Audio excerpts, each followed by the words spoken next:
5. The Dark Ages. The order of February 11, 1949, that changed the name of Project Sign to Project Grudge had not directed any change in the operating policy of the project. It had, in fact, pointed out that the project was to continue to investigate and evaluate reports of sightings of unidentified flying objects. In doing this, standard intelligence procedures would be used. This normally means the unbiased evaluation of intelligence data. But it doesn't take a great deal of study of the old UFO files to see that standard intelligence procedures were no longer being used by Project Grudge. Everything was being evaluated on the premise that UFOs couldn't exist. No matter what you see or hear, don't believe it. New people took over Project Grudge. ATIC's top intelligence specialists, who had been so eager to work on Project Sign, were no longer working on Project Grudge.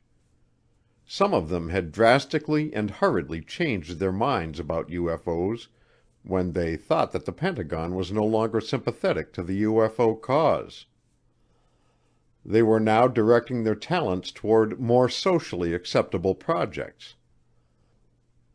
Other charter members of Project Sign had been purged. These were the people who had refused to change their original opinions about UFOs. With the new name and the new personnel came the new objective: get rid of the UFOs. It was never specified this way in writing, but it didn't take much effort to see that this was the goal of Project Grudge. This unwritten objective was reflected in every memo, report, and directive. To reach their objective, Project Grudge launched into a campaign that opened a new age in the history of the UFO. If a comparative age in world history can be chosen, the Dark Ages would be most appropriate. Webster's dictionary defines the Dark Ages as a period of intellectual stagnation.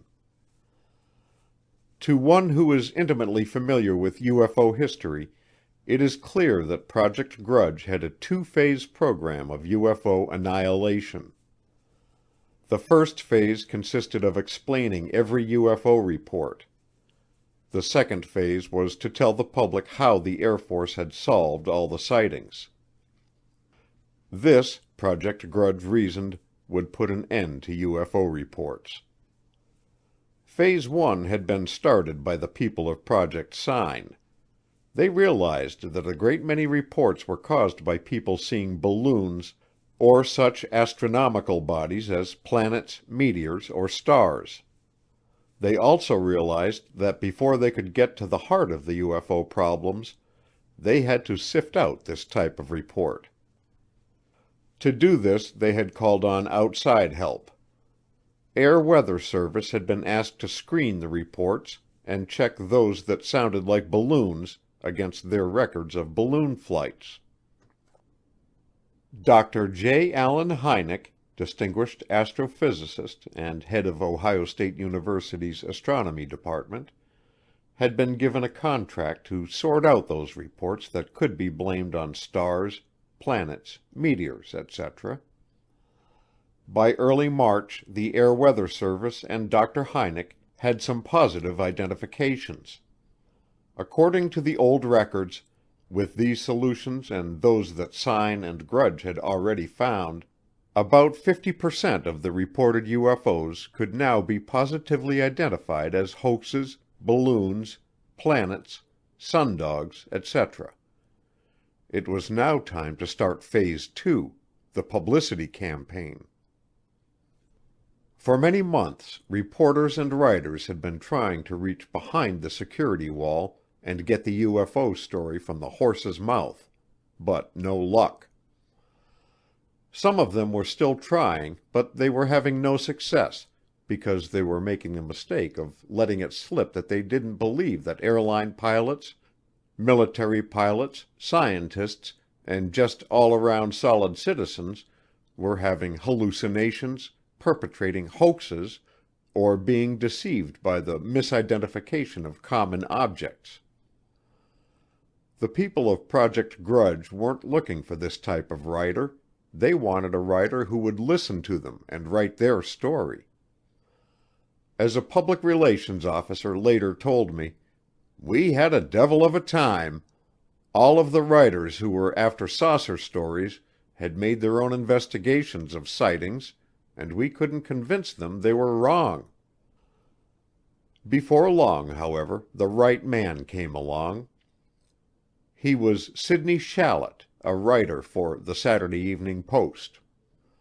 He seemed to have the prerequisites that were desired, so his visit to ATIC was cleared through the Pentagon. Harry Haberer, a crack Air Force public relations man, was assigned the job of seeing that Shallot got his story. I have heard many times, from both military personnel and civilians, that the Air Force told Shallot exactly what to say in his article. Play down the UFOs. Don't write anything that even hints that there might be something foreign in our skies. I don't believe that this is the case. I think that he just wrote the UFO story as it was told to him by Project Grudge. Shallot's article, which appeared in 2 parts in the April 30th and May 7th, 1949 issues of the Saturday Evening Post, is important in the history of the UFO and in understanding the UFO problem, because it had considerable effect on public opinion. Many people had, with varying degrees of interest, been wondering about the UFOs for over a year and a half. Very few had any definite opinions one way or the other. The feeling seemed to be that the Air Force is working on the problem, and when they get the answer, we'll know. There had been a few brief, ambiguous press releases from the Air Force, but these meant nothing. Consequently, when Shallot's article appeared in the Post, it was widely read. It contained facts, and the facts had come from Air Force intelligence. This was the Air Force officially reporting on UFOs for the first time. The article was typical of the many flying saucer stories that were to follow in the later years of UFO history, all written from material obtained from the Air Force. Shallot's article casually admitted that a few UFO sightings couldn't be explained, but the reader didn't have much chance to think about this fact, because 99% of the story was devoted to the anti-saucer side of the problem. It was the typical negative approach. I know that the negative approach is typical of the way the material is handed out by the Air Force, because I was continually being told to tell them about the sighting reports we've solved, don't mention the unknowns. I was never ordered to tell this, but it was a strong suggestion, and in the military, when higher headquarters suggests, you do. Shallot's article started out by psychologically conditioning the reader by using such phrases as the Great Flying Saucer Scare, rich, full-blown screwiness, fearsome freaks, and so forth. By the time the reader gets to the meat of the article, he feels like a rich, full-blown jerk for ever even thinking about UFOs.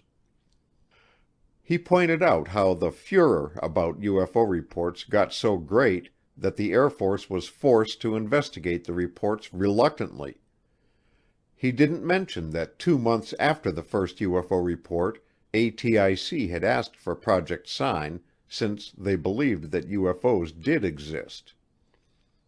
Nor did it mention the once top-secret estimate of the situation that also concluded that UFOs were real. In no way did the article reflect the excitement and anxiety of the age of Project Sign, when secret conferences preceded and followed every trip to investigate a UFO report. This was the Air Force being forced into reluctancy investigating the UFO reports. Laced through the story were the details of several UFO sightings, some new and some old, as far as the public was concerned. The original UFO report by Kenneth Arnold couldn't be explained. Arnold, however, had sold his story to Fate magazine, and in the same issue of Fate were stories with such titles as Behind the Etheric Veil and Invisible Beings Walk the Earth, suggesting that Arnold's story might fall into the same category. The sightings where the Air Force had the answer had detailed explanations. The ones that were unknowns were mentioned, but only in passing. Many famous names were quoted. The late General Hoyt S. Vandenberg, then Chief of Staff of the Air Force, had seen a flying saucer, but it was just a reflection on the windshield of his B-17. General Loris Norstad's UFO was a reflection of a star on a cloud, and General Curtis E. LeMay found out that 1 out of 6 UFOs was a balloon. Colonel McCoy, then Chief of ATIC, had seen lots of UFOs. All were reflections from distant airplanes. In other words, nobody who is anybody in the Air Force believes in flying saucers. Figures in the top echelons of the military had spoken. A few hoaxes and crackpot reports rounded out Mr. Shallett's article. The reaction to the article wasn't what the Air Force and ATIC expected. They had thought that the public would read the article and toss it, and all thoughts of UFOs, into the trash can. But they didn't. Within a few days, the frequency of UFO reports hit an all-time high. People, both military and civilian, evidently didn't much care what Generals Vandenberg, Norstad, LeMay, or Colonel McCoy thought. They didn't believe what they were seeing were hallucinations, reflections, or balloons. What they were seeing were UFOs, whatever UFOs might be. I heard many times from ex-Project Grudge people that Shallett had crossed them. He'd vaguely mentioned that there might be a case for the UFO. This made him pro-saucer. A few days after the last installment of the Post article, the Air Force gave out a long and detailed press release completely debunking UFOs, but this had no effect. It only seemed to add to the confusion. The one thing that Shallett's article accomplished was to plant a seed of doubt in many people's minds. Was the Air Force telling the truth about UFOs? The public and a large percentage of the military didn't know what was going on behind ATIC's barbed wire fence, but they did know that a lot of reliable people had seen UFOs. Airline pilots are considered responsible people. Airline pilots had seen UFOs. Experienced military pilots and ground officers are responsible people. They had seen UFOs. Scientists, doctors, lawyers, merchants, and plain old Joe Dokes had seen UFOs. And their friends knew that they were responsible people. Somehow these facts and the tone of the Post article didn't quite jibe, and when things don't jibe, people get suspicious. In those people who had a good idea of what was going on behind ATIC's barbed wire, the newspaper reporters and writers with the usually reliable sources, the Post article planted a bigger seed of doubt. Why the sudden change in policy, they wondered? If UFOs were so serious a few months ago, why the sudden debunking? Maybe Shallett's story was a put-up job for the Air Force. Maybe the security had been tightened. Their sources of information were reporting that many people in the military did not quite buy the Shallett article. The seed of doubt began to grow, and some of these writers began to start independent investigations to get the true story. Research takes time, so during the summer and fall of 1949, there wasn't much apparent UFO activity. As the writers began to poke around for their own facts, Project Grudge lapsed more and more into a period of almost complete inactivity. Good UFO reports continued to come in at the rate of about 10 per month, but they weren't being verified or investigated. Most of them were being discarded. There are few, if any, UFO reports for the middle and latter part of 1949 in the ATIC files.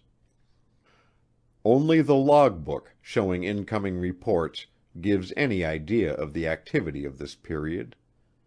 The meager effort that was being made was going into a report that evaluated old UFO reports, those received prior to the spring of 1949. Project Grudge thought that they were writing a final report on the UFOs. From the small bits of correspondence and memos that were in the ATIC files, it was apparent that Project Grudge thought that the UFO was on its way out. Any writers inquiring about UFO activity were referred to the debunking press release given out just after the Post article had been published. There was no more to say. Project Grudge thought they were winning the UFO battle. The writers thought they were covering up a terrific news story. The story that the Air Force knew what flying saucers were and weren't telling. By late fall 1949, the material for several UFO stories had been collected by writers who had been traveling all over the United States talking to people who had seen UFOs. By early winter, the material had been worked up into UFO stories. In December, the presses began to roll. True magazine scooped the world with their story that UFOs were from outer space. The True article, entitled "The Flying Saucers Are Real," was written by Donald Keyhoe. The article opened with a hard punch. In the first paragraph, Keyhoe concluded that after 8 months of extensive research, he had found evidence that the earth was being closely scrutinized by intelligent beings. Their vehicles were the so-called flying saucers. Then he proceeded to prove his point. His argument was built around the 3 classics, the Mantell, the Chiles-Whitted, and the Gorman incidents. He took each sighting, detailed the facts, ripped the official Air Force conclusions to shreds, and presented his own analysis. He threw in a varied assortment of technical facts that gave the article a distinct, authoritative flavor. This, combined with the fact that True had the name for printing the truth, hit the reading public like an 8-inch howitzer. Hours after it appeared in subscribers' mailboxes and on the newsstands, radio and TV commentators and newspapers were giving it a big play. UFOs were back in business to stay. True was in business too. It is rumored among magazine publishers that Don Keyhoe's article in True was one of the most widely read and widely discussed magazine articles in history. The Air Force had inadvertently helped Keyhoe. In fact, they made his story a success. He and several other writers had contacted the Air Force asking for information for their magazine articles. But knowing that the articles were pro-saucer, the writers were unceremoniously sloughed off. Keyhoe carried his fight right to the top, to General Sory Smith, Director of the Office of Public Information, but still, no dice. The Air Force wasn't divulging any more than they had already told. Keyhoe construed this to mean tight security, the tightest type of security. Keyhoe had one more approach, however. He was an ex-Annapolis graduate, and among his classmates were such people as Admiral Delmar Farney, then a top figure in the Navy guided missile program, and Admiral Calvin Bolster, the director of the Office of Naval Research. He went to see them, but they couldn't help him. He knew that this meant the real UFO story was big, and that it could be only one thing: interplanetary spaceships or earthly weapons, and his contacts denied they were earthly weapons. He played this security angle in his True article and in a later book, and it gave the story the needed punch. But the Air Force wasn't trying to cover up. It was just that they didn't want Keyhoe or any other saucer fans in their hair. They couldn't be bothered. They didn't believe in flying saucers and couldn't feature anybody else believing. Believing, to the people in ATIC in 1949, meant even raising the possibility that there might be something to the reports. The Air Force had a plan to counter the Keyhoe article, or any other story that might appear. The plan originated at ATIC. It called for a general officer to hold a short press conference, flash his stars, and speak the magic words hoaxes, hallucinations, and the misidentification of known objects. True, Keyhoe, and the rest would go broke trying to peddle their magazines. The True article did come out, the general spoke, the public laughed, and Keyhoe and True got rich. Only the other magazines that had planned to run UFO stories, and that were scooped by True, lost out. Their stories were killed. They would have been an anticlimax to Keyhoe's potboiler. The Air Force's short press conference was followed by a press release. On December 27, 1949, it was announced that Project Grudge had been closed out and the final report on UFOs would be released to the press in a few days. When it was released, it caused widespread interest because, supposedly, this was all that the Air Force knew about UFOs. Once again, instead of throwing large amounts of cold water on the UFOs, it only caused more confusion. The report was officially titled Unidentified Flying Objects, Project Grudge. Technical Report Number 102-AC-49/15-100, but it was widely referred to as the Grudge Report. The Grudge Report was a typical military report. There was the body of the report, which contained the short discussion, conclusions, and recommendations. Then there were several appendixes that were supposed to substantiate the conclusions and recommendations made in the report. One of the appendixes was the final report of Dr. J. Allen Hynek, Project Grudge's contract astronomer. Dr. Hynek and his staff had studied 237 of the best UFO reports. They had spent several months analyzing each report. By searching through astronomical journals and checking the locations of various celestial bodies, they found that some UFOs could be explained. Of the 237 reports he and his staff examined, 32% could be explained astronomically. The Air Force Air Weather Service and the Air Force Cambridge Research Laboratory had sifted the reports for UFOs that might have been balloons. These two organizations had data on the flights of both the regular weather balloons and the huge high-flying skyhooks. They wrote off 12% of the 237 UFO reports under study as balloons. This left 56% still unknown. By weeding out the hoaxes, the reports that were too nebulous to evaluate, and reports that could well be misidentified airplanes, Project Grudge disposed of another 33% of the reports. This left 23% that fell in the unknown category.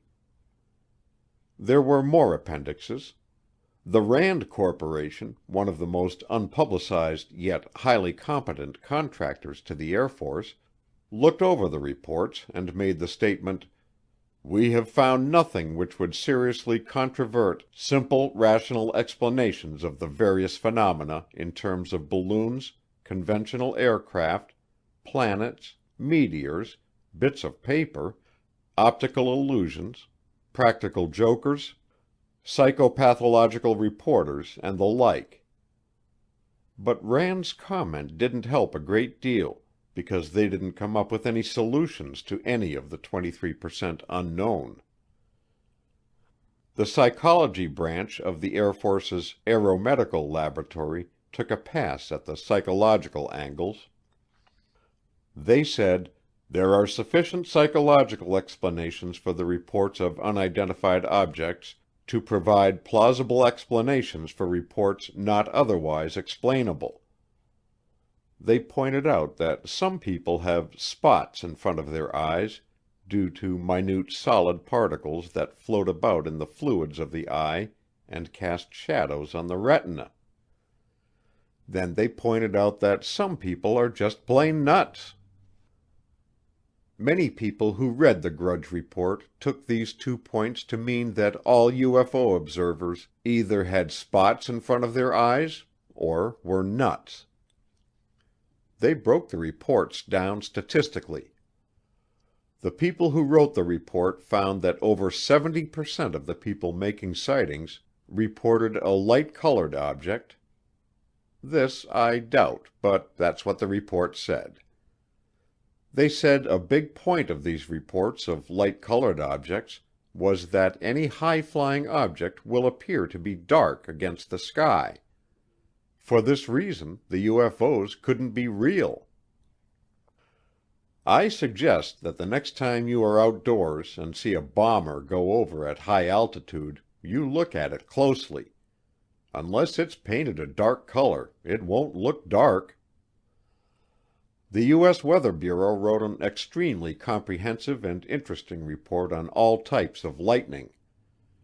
It was included in the Grudge Report, but contained a note, "None of the incidents appear to have been lightning." There was one last appendix. It was entitled "Summary of the Evaluation of Remaining Reports." What the title meant was, "We have 23% of the reports that we can't explain, but we have to explain them because we don't believe in flying saucers."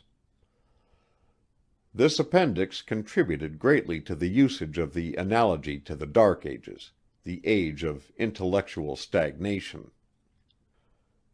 This appendix was important. It was the meat of the whole report. Every UFO sighting had been carefully checked, and those with answers had been sifted out. Then the ones listed in "Summary of the Evaluation of Remaining Reports" should be the best UFO reports, the ones with no answers. This was the appendix that the newsmen grabbed at when the Grudge Report was released. It contained the big story. But if you'll check back through old newspaper files, you will hardly find a mention of the Grudge Report. I was told that reporters just didn't believe it when I tried to find out why the Grudge Report hadn't been mentioned in the newspapers. I got the story from a newspaper correspondent in Washington whom I came to know pretty well and who kept me filled in on the latest UFO scuttlebutt being passed around the Washington press circles. He was one of those humans who had a brain like a filing cabinet. He could remember everything about everything. UFOs were a hobby of his. He remembered when the Grudge Report came out. In fact, he'd managed to get a copy of his own. He said the report had been quite impressive, but only in its ambiguousness, illogical reasoning, and very apparent effort to write off all UFO reports at any cost. He personally thought that it was a poor attempt to put out a fake report full of misleading information to cover up the real story. Others, he told me, just plain and simply didn't know what to think. They were confused. And they had every right to be confused. As an example of the way that many of the better reports of the 1947 to 1949 period were evaluated, let's take the report of a pilot who tangled with a UFO near Washington, D.C. on the night of November 18, 1948. At about 9:45 Eastern Standard Time, I noticed a light moving generally north to south over Andrews Air Force Base. It appeared to be one continuous glowing white light. I thought it was an aircraft with only one landing light, so I moved in closer to check, as I wanted to get into the landing pattern. I was well above landing traffic altitude at this time. As I neared the light, I noticed that it was not another airplane. Just then it began to take violent evasive action, so I tried to close on it. I made first contact at 2,700 feet over the field. I switched my navigation lights on and off, but got no answer, so I went in closer. But the light quickly flew up and over my airplane. I then tried to close again, but the light turned. I tried to turn inside of its turn and, at the same time, get the light between the moon and me. But even with my flaps lowered, I couldn't turn inside the light. I never did manage to get into a position where the light was silhouetted against the moon. I chased the light up and down and around for about 10 minutes. Then, as a last resort, I made a pass and turned on my landing lights. Just before the object made a final tight turn and headed for the coast, I saw that it was a dark gray oval-shaped object, smaller than my T6. I couldn't tell if the light was on the object or if the whole object had been glowing. 2 officers and a crew chief, a master sergeant, completely corroborated the pilot's report. They had been standing on the flight line and had witnessed the entire incident. The Air Weather Service, who had been called in as experts on weather balloons, read this report. They said, "Definitely not a balloon." Dr. Hynek said, "No astronomical explanation." It wasn't another airplane, and it wasn't a hallucination. But Project Grudge had an answer. It was a weather balloon. There was no explanation as to why they had so glibly reversed the decision of the Air Weather Service. There was an answer for every report. From the 600 pages of appendixes, discussions of the appendixes, and careful studies of UFO reports, it was concluded that evaluation of reports of unidentified flying objects constitute no direct threat to the national security of the United States. Reports of unidentified flying objects are the result of a mild form of mass hysteria or war nerves. Individuals who fabricate such reports to perpetrate a hoax or seek publicity. Psychopathological persons. Misidentification of various conventional objects. It was recommended that Project Grudge be reduced in scope and that only those reports clearly indicating realistic technical applications be sent to Grudge. There was a note below these recommendations. It said, "It is readily apparent that further study along present lines would only confirm the findings presented herein." Somebody read the note and concurred, because with the completion and approval of the Grudge Report, Project Grudge folded. People could rant and rave, see flying saucers, pink elephants, sea serpents, or Harvey, but it was no concern of ATIC's.